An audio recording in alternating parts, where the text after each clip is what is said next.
Novelist. Presentation by me, Janelle.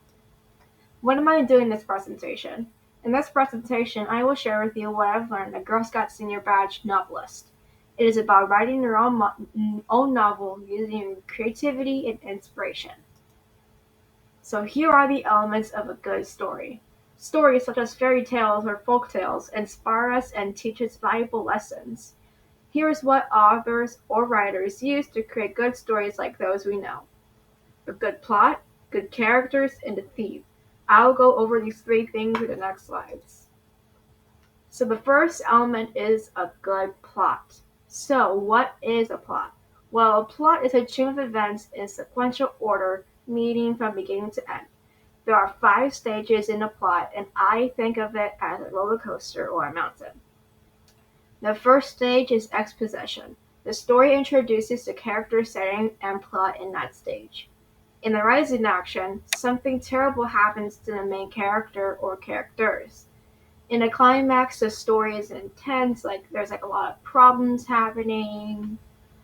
In the falling action, the tension from the climax decreases, and in the conclusion, everything in the story is settled and the problems are resolved.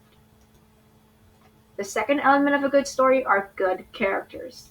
Each story should have at least 3 types of characters: a protagonist, which is the main character of the story, an antagonist, which is like the bad guy in the story, and the background characters, which are not that important but are in some way.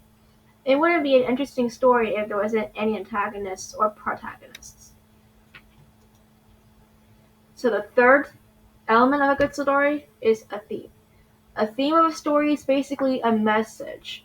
For example, like in Little Red Riding Hood, the theme was never talk to strangers. And also in The Three Little Pigs, the theme was taking your time to do something where it pays off. A good story must have a theme that teaches the audience in some way. So when you write a story or a novel yourself, keep those 3 things in mind.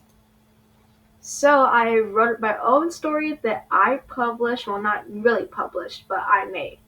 I created my own story for my series. It's called Strange New World. It is about me, Janelle, which is my character, exploring a fantasy world called Heart World while simultaneously finding her parents after they were missing for 7 years. Here is the link to the story. It is also linked in the description of this video. Make sure to read it. It is very good. And it is translated in multiple languages, so if you don't speak English, then you can read it in a different language as well. So, happy reading, happy writing, and I'll see you in the next video. Bye!